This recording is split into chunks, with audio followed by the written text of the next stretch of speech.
Yung nakuha no, naiwan. Ito na mga katribya, pinapitas po natin. Nakadalawa na po tayo. Ito naman po yung ating magiging panghinog.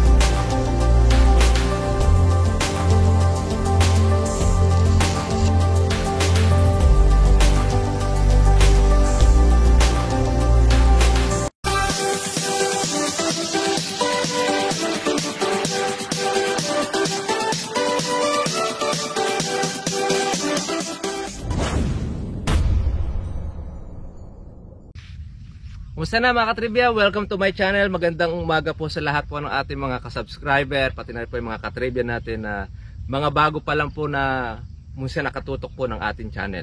Salamat po sa inyo. God bless sa inyong lahat, pati na rin po sa lahat ng mga kaibigan po natin na suki na nakakapanood itong ating vlog. Ngayon po umaga ay meron po tayong good news mga katribya, dahil tayo po ay pipitas ng kalamansi. At ang ating pong kalamansi mga katribya, ang presyo naman ito ngayon ng kuha 1,100. Medyo napasingit lang po tayo, 2 bags ang ating pong pipitasin dahil malalaki na po yung ilan natin na natira na hindi natin nakuha noong nakaraan na alanganin.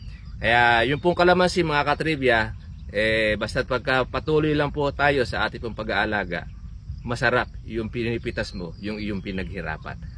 Kasi mula po doon sa pagkabulaklak niya hanggang sa buko na iyong inalagaan hanggang sa ay ma-harvest, maganda at nakakatuwa sa ating kalooban. Kaya samahan niyo po ngayon mga katribya doon po sa ating pag-harvest ng ating 2 bag. 2 bags lang naman po yung ating pong kukunin para yun, maganda rin yun. Kung kasi ako po ang pipita, siyempre neto ko na yun. Pero pagka ito mga katribya, papipitas po natin sa ating mga kaibigan, sa ating mga mamimitas, ay meron tayong bawas doon, meron tayong kaltas doon sa pagbibilan ng ating kalamansi. Pero ito, hindi pa po natin mapapapitas po yung sa maramihan. Ako na lang muna yung parte po ng dulo ang pipitasin. Baka matukso yung, alam nyo na, yung mga kawatan, yung mga tulongges, lalo na po ngayon, holiday season. Mas maganda, unahon na rin natin siya. Kaya, samahan nyo ako mga katribya sa ating pong pagpitas ng ating kalamansi. So mga katribya, ito po yung ating pong pipitasin, ay malalaki na.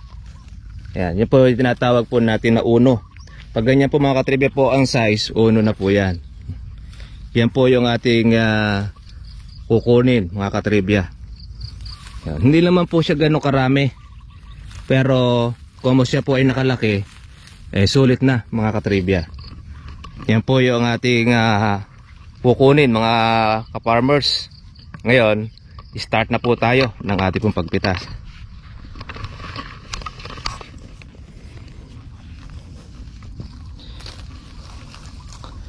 Kailan lang po tayo mga katribya na pumitas po dito, meron na po tayo uling pitasin.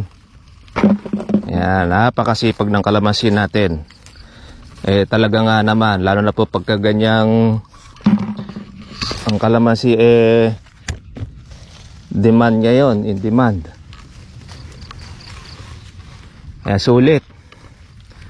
Kahit may ilang puno ka lang na kalamansi, ay masusuplayan na po ang inyo pong pangangailangan. Basta alagaan lang po ninyo. Ang mahirap kasi mga katribya, baka mamaya hindi po ninyo aalagaan, hindi rin kayo bibigyan po niya ng bunga. Dapat tuloy-tuloy lang. Hindi nyo dapat ito ay hihintuan. Kaya dyan lang po tayo mga katribya kumikita sa kalamansi.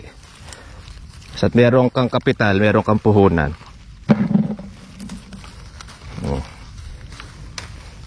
Ngayon ay nagpa-tanghali tayo ng konti para alas 9 para iwas na po doon sa luto kasi mahamog kasi mga katribya.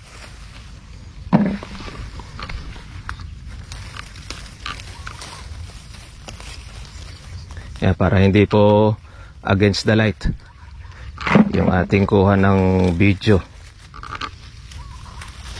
Matindi po yung sikat po ng araw, kaya baka po masilaw po yung ating mga viewers Sarap pitasin mga katribya pagka po malalaki. Ayan. Ayan, kaya tayo mga pan-January. Nakaabang na sila. Sila naman ang susunod. Ang kagandahan ng kalamansi, sunod-sunod ang ating pagpapabunga. Kaya di mo mapapansin, malaki na yung panunod mo dahil nakuha mo na yung mga pitasin. Ayan o. Sarap ng pitasin pagka malalaki. At syempre, maganda ang presyo.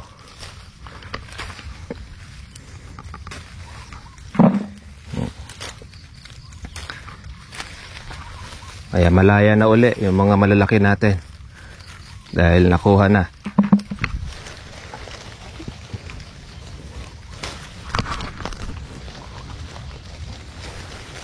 Yan pong mga nasa loob.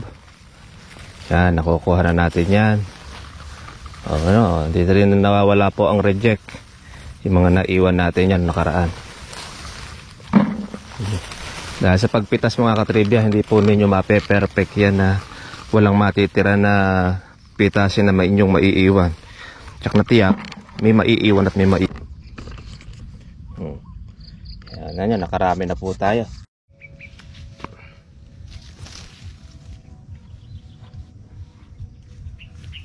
Okay na po mga katribya, meron na po tayong isang timba na napitas. Yan, hindi ka nga maiinip eh.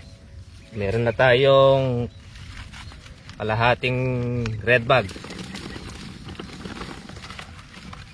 15 kilos. Ito na po mga katribya, naka isang bag na po tayo ng ating pitas.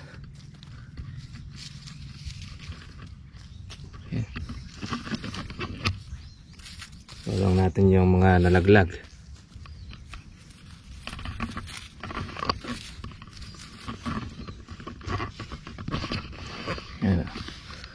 Malalaki na rin po mga katribyo. Nakalaki rin itong ating kalamansi na pitasin. Medyo tanghali na po pala mga katribya. Tayo po ay manananghalian po muna para mayroong lakas po yung ating katawan. Pahinga lang mo tayo mga katribya at medyo mainit na. Kaya yung pong ating pagpitas, tuyo na po yung hamog. Yun po kasing hamog mga katribya, para po sa inyong kaalaman, yan po ay nakakaluto rin po ng kalamansi pagka maaga po kayo pumipitas. Dahil po yung basa po niyan, tsaka po yung pagpitas po ninyo, ay pag lumabas po yung pinakalangis po ng kalamansi, yan, dyan na po nagkakaroon ng luto. At makikita naman ninyo, tsaka po maaamoy yung pangkalamansi pagka po may luto, maamoy siya. Yan po ang palatandaan pagka ang kalamansi ay maamoy, sabihin may sira na po yun sa loob.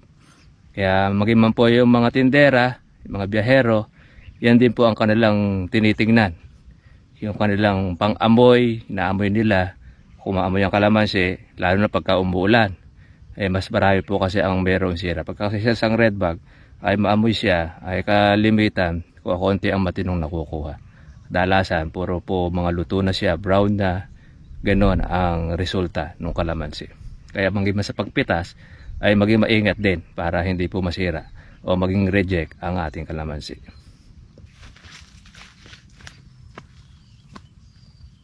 Okay mga katribya, bubuhatin na po natin sa ating motor sa service para po yun, mailagay na po natin. At konti na lang po yung ating kulang, makakapuno na po tayo ng ating 2 bag.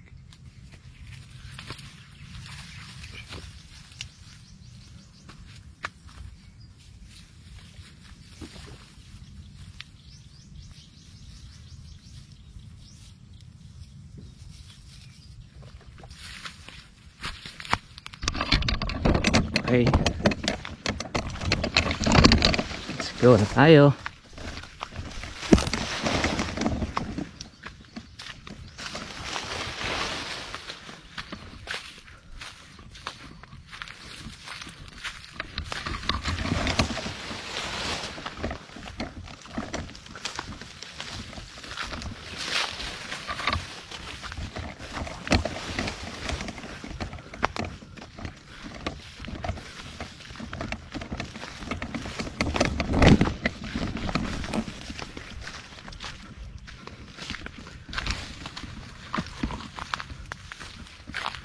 tayong mga natira.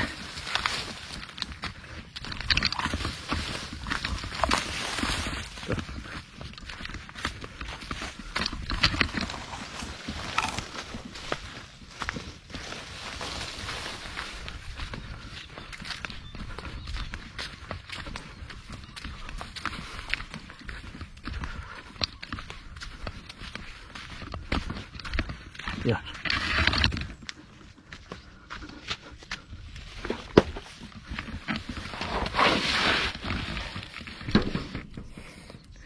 Mabigat din mga katripya. At ang lagi po natin mga katripya sinasabi po sa ating po mga ka-farmers, mga katripya, na yung pag-aalaga natin ay seryoso, at saka yung talagang tutuklasin mo yung kung ano yung sakit ng kalamansi mo, kung ano ba yung problema niya, bakit yung kalamansi natin ay maraming nagkakaroon ng tusok-tusok o bukol. Yun ang kailangan po natin tuklasin para po hindi po masayang po yung inyo pong pag-aalaga. Kasi ang kalamansi madali lang naman po yung paberdihin madali lang naman pong pamulaklakin, basta't alam mo lang po yung pamamaraan. Ang isa sa nagiging problema ng marami po natin mga katribya, paano po nila mapagtutuloy ang kanilang bulaklak at pati na rin ng bunga. Kadalasan, marami pong binubunga, maraming binubulaklak, pero sa bandang huli, nasisira naman. Nagkakaroon po siya ng mga tusok-tusok. Ngayon, sa ating pong pag-vlog, paglalabas po natin ng mga video tutorial, nakakatulong po yan. Susundin po natin yung instruction. Kailangan lang nyo siyempre mga katribya po dyan, yun pong ating kapital, puhunan, para tuloy-tuloy, continuous ang pag-aalaga ng ating kalamansi.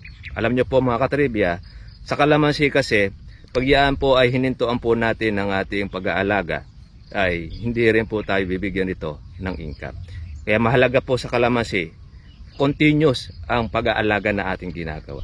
Kaya yung makita ninyo, yung ating po mga vlog, araw-araw po natin ginagawa, yun ang karaniwang ginagawa rin po ng magkakalamansi dito sa aming lugar. Kaya pagkalimbawa nakita natin ng kanilang mga bunga ay marami, ibig sabihin nun, continuous ang pag-aalaga nila. Meron naman dito sa amin mga katribya, ang paraan po ng pag-aalaga nila, isang beses lang o 2 beses sa isang taon, pamumungahin nila ang kanilang kalamansi. After nun, wala na, hindi na sila magtutuloy na mag-alaga. Kaya yung kanilang kalamansi, mga katribya, ay mababakante. Tayo hindi po ganun ang ating pong ginagawa. Ginagawa natin, basta siya namulaklak, sinabugan mo na bono, continuous ang ating pag-aalaga. Pag-i-spray, continuous din ang paglalagay natin ng abono, continuous din ang ating pag-i-spray ng foliar. Bakit? Kasi continuous din po yung ating panggastos Continuous din po kailangan natin ng budget. Kaya para po matugunan ang lahat ng ating mga pangangailangan, kailangan tugunan din natin ang pangangailangan ng ating kalamansi. Pag hindi po natin tinugunan ang pangangailangan ng kalamansi, dyan na nga po yan, tatanda ang itsura niya. Dyan na po yan, ang kalamansi ninyo, bulaklak lang po ng bulaklak habang nagtutubig ka, pero laglag naman ang laglag siya pagka nagbubunga. Kaya ang ginagawa po natin, continuous. Kaya sa mga mayroong kalamansian, halimbawa, nalaglagan po kayo ng bunga ngayon, huwag po kayong susuko. Tuloy lang ninyo kasi merong iba, pagka nalaglagan ng bunga, hindi kumbita, pinapatay ang kalamansi. Huwag, sayang. Nakita naman ninyo doon po sa San Ildefonso, pangit na itsura ng kalamansi, pero hindi po natin siya pinapatay dahil minapatay nakikita ang pag-asa. Ang kulang na lang kasi doon mga katribya, yung pong ating ka-farmers, hindi lang po niya alam ang kanyang gagawin. Kaya tinuruan po natin siya na pamamaraan para at least alam na po yung kanyang gagawin at mapagbunga ang kanyang kalamansi. Dahil yung kasing kalamansi na yun, 4 na taon, hindi na po niya palalakihin malaki na siya nung kanyang datna. Ang kailangan na lang dyan, guide, ma-guide si ka-farmer, si ka-trivia, para alam po niya ang kanyang gagawin. At malamang pagka po yun ay napaganda at napagbunga ng ating ka-farmer, ating ka-trivia, pwede na niyang pagkunan yan ng kanyang panggastos doon sa kanyang itatanim na bagong kalamansi. Ganun lang po mga katribya po yung ating technique na ginagawa. Kaya kung halimbawa meron kang isang lugar na kalamansi, yun po ang inyo pang susupply para doon sa batang kalamansi. Kaya itong akin, hindi lahat ay akin pong binasal. Meron po tayo matandang puno, yun naman po ang ating kinukuha na mga panggastos, pangalaga doon sa ating mga bata. at least hindi ka mawawalan po ng income panggastos. Sabihin, continuous po yung ating pagkuha o yung ating pangailangan sa ating kalamansi na ibibigay po niya. Ganon. Kumbaga, friendly po kayo ng ating kalamansi. Masasabi natin, siguro kung kayo po ay talagang seryoso sa pag-aalaga nito, yun lang lagi po na yung nakikita. Yung kalamansi tsaka ikaw. Hindi po masama na yun mga katribya kausapin kasi ang halaman nakakausap naman yan. Natuturuan din niya. Kaya halimbawa nga, pagka ayaw magbunga, tagpasin mo halimbawa isang sanga at bantaan mo pagka hindi siya nagbunga, titigukin na siya sa susunod o yung papatay mo na. Kaya saan po ninyo, mamumulaklak po ng marami. Ganun yung madalas na ganun ang nangyayari. Kaya sa amin, ang ganitong mga halaman, pwede mo rin siyang paglambingan. Okay po. Kaya so nga lang, pagka nakakita ka na ng kapitbahay o kaya nung kabila, baka isipin, nasisira na ka ng Bicycle Trivia dahil kinakausap kayo yung kalamansi. Pero hindi nila alam, ang talagang halaman, magka-close talaga siya ng tao tsaka ng halaman. Yun ang technique, mga katribya. Kaya yung alaga ninyo, yung mga plantitos, mga plantitas, kinakausap nila ka na lang mga halaman. Totoo po yun. Kasi tayo, kailangan natin ng halaman, kailangan din halaman tayo. Dahil mag-MU sabi nga nila, mutual understanding, nagkakaintindihan. Pag ang halaman ay ayaw magbunga, ayaw magbulaklak, patayin mo o hakitan ninyo, lalabasan ang bulaklak, lalabasan siya ng bunga. Kaya lang, kahit maglabas siya ng bunga, kung hindi mo naman siya aalagaan, wala rin. Kaya kailangan, alam mo rin ang pag-aalaga sa kanya. Kumbaga tayo mga katribya, tayo ang doktor ng alaga ninyong kalamansi. Aalamin po ninyo ang kanyang sakit, alamin mo yung pangangailangan niya, yun ang ating gagamutin. Kaya, pagka hindi po natin alam ang paraan natin gagawin, siyempre magtatanong tayo dun sa mga expert, dun po sa mga may alam, sa mga marurunong. At eto na po tayo. Huwag kayong mahiya magtanong mga katribya. May problema yung kalamansi, alam po natin ang sagot, alam natin solusyonan, gagamutin natin. Ito na mga katribya po, yung napitas po natin. Nakadalawa na po tayo. Ito naman po yung ating magiging panghinog. Ayan, tapos na tayo. Pero pipilihan pa po natin ito sa bahay para malaman natin. Siguro kulang naman tayo ay pailang-ilang kilo na lang.